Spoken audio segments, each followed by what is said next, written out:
So what we're doing today is essentially what we did yesterday, but throwing a word problem into it. So it's going to be a lot of just rearranging and solving and simplifying, that type of thing. But you got to know how to set the problem up first with this one. So this first problem is probably, I would say it's the trickiest of all of them. We'll leave that up to you if you think the same. But it says this: 2 cars leave at the same time and travel in opposite directions. Now, I don't know about you, but I'm a very visual learner. So I always draw a picture of it just to give myself a okay, what's going on here? So there's 2 cars, right? They start here. It says they go in opposite directions. So one car goes this way at 60 miles per hour. The other one goes the opposite direction at 70 miles per hour. Okay. How long will it take for the cars to be 455 miles apart? So when they go, I'm saying wherever it stopped here to wherever it stopped here, that's going to be 455 miles between them. Okay. Now, as we have it right now, we're talking miles per hour, not miles. So we got to figure out how that works. Go back to your science days. Maybe you've done this in the years past. Do you remember a formula with science stuff, typically, that's dealing with distance? Distance is always equal to, think, miles per hour.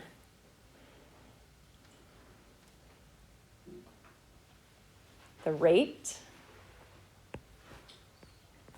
times what? Time. Distance equals rate times time. Do you remember that formula? We're going to use it right now. Okay? If distance is equal to the rate times the time, what is our rate for the first car? 60, right? 60 miles per hour is our rate. We don't know how long they went for.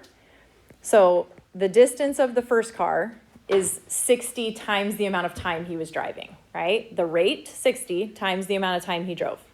Okay, the second car, that distance is going to be the rate times however long he was driving for. So I know the distance of the first car and I know the distance of the second car in terms of t. What is our total distance? 455. So I can say the distance of the first car plus the distance of the second car should equal 455, right? Add that together. 130 times t equals 455. And then we're just going to divide by 130. Sorry, I squeezed it in there a little too much. Your t comes out to, if you plug that in, what? 3.5 what?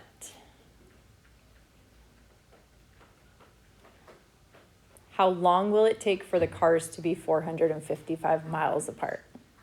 Hours, right? We're working in hours. So it'd be 3.5 hours, or you could say 3.5 hours, okay? So just keep in mind, in a problem like that, you know distance equals rate times time, or at least hopefully you've learned that at some point in time. If not, there you go. There's your formula. Distance will always equal the rate, the speed, times the amount of time that you were moving, okay? So that comes out to 3.5. I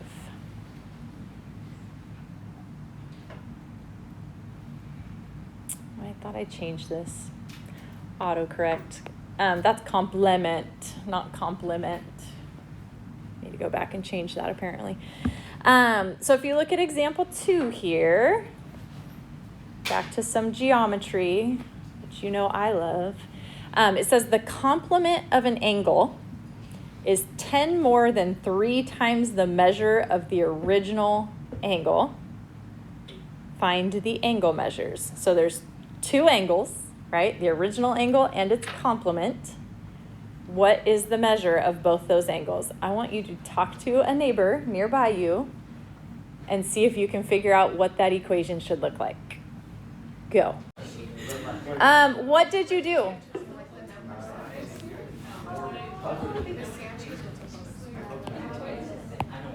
So the complement of an angle, do we know that value? The complementary angles are 90, but the complement itself is talking about an angle, right? So let's say our original angle, we're just going to call it x, right? So the complement of the angle is, right, equals, what's 10 more than 3 times the measure of the original angle? If our original angle is x, yeah, Roman. So 3x plus 10. 3x plus 10. Okay, so the complement of our angle is going to be 3x plus 10. Okay, the complement of an angle is 10 more than 3 times the measure of the original. Find those angle measures. So what do I do with x and 3x plus 10? Yeah, Roman. Would you put them together to make one equation? 3x plus 10 equals x. Not equals. We're not setting them equal to each other. They're complementary. What do we say complementary means? Add up to 90. So those two angles, x and 3x plus 10, have to equal 90, right? So that's your equation. And now you can simplify. So this is going to be 4x. Take away the 10. So 4x equals 80. Divide by 4. So x is 20. Okay. Does that answer make sense for one of the angles, our x angle, to be 20? What would our other angle have to be then? 70. So if you take this and you plug it in here, 3 times 20 is 60 plus 10 is 70. So our other angle is 70, and those do add up to 90, so that makes sense. Okay? Questions on that?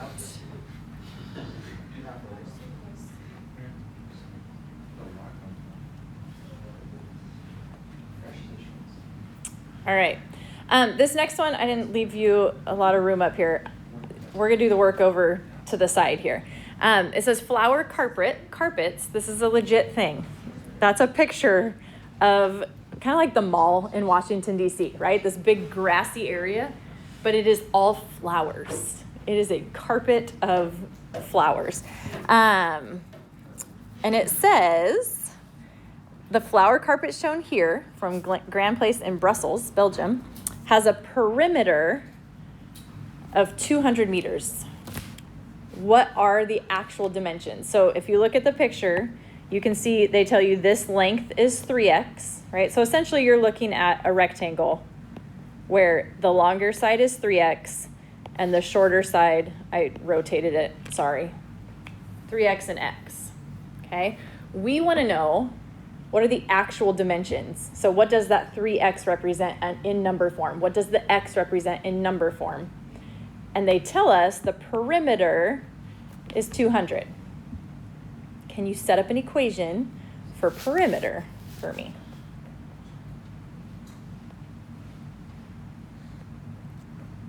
John. Okay, so this is like, it's all proportional, right? Like, okay, so then it'd be like 3x plus 3x plus x plus x equals 200. Right. So if you, yes, you can add up all four sides like that to get perimeter. Anyone remember a perimeter formula? Double one side, double the other side, and you get the same thing. So if we double our x side and we double our 3x side, that should equal our perimeter. But what John said is great. 200, or not 200, 3x plus x plus x, okay? And you'll get the same thing. So this is going to be 2x plus 6x. So 8x equals 200. And then we're going to divide by 8. So 200 divided by 8, we get what? 25. Okay, what does that represent? 25 what? Meters, right? We're working in meters. So 25 meters is this side. So what is the length of the other side? 75. Yeah, if it's going to be 3x for the other side, plug it in right here. So your other side is going to be 25 times 3, or 75 meters. So when they say, what are the dimensions, we would say 25 meters by 75 meters. Okay. Questions on that? All right, we got 2 more. I'm going to do the first one with you, and then you're going to do the second one with a neighbor or 2 or 3. And then we're done. All right, so this first one says the sum, what is a sum? Addition. The sum of 3 consecutive numbers. What are consecutive numbers? What? Not the same. In a row, right? So 3 consecutive numbers is like 7, 8, 9. 3 numbers in a row, okay? So the sum of 3 consecutive numbers is 33. What are the 3 numbers? Now, you could guess and check and get there, right? You can go, oh, I'm going to try 7, 8, 9. I'm going to try 10, 11, 12. I'm going to try 11, 12, 13. You'd get there eventually. You shouldn't have to do that because there's a quicker way. So we don't know any of our numbers, but we could say x is our first number. Okay?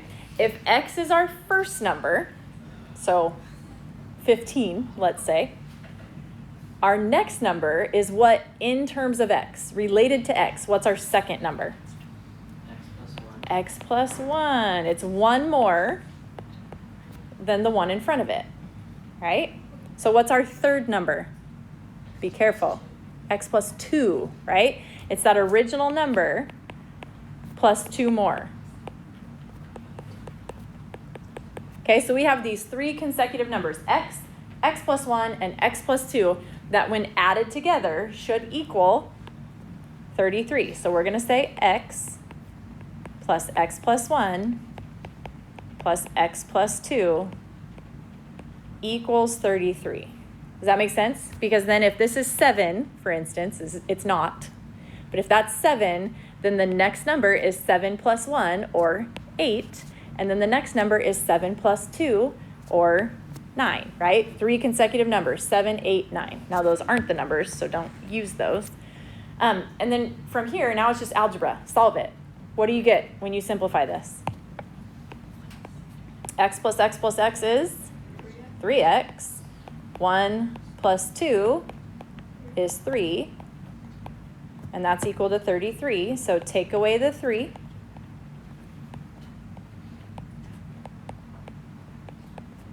Okay, so we get 3x is 30. Then we're going to divide by 3. So x is 10.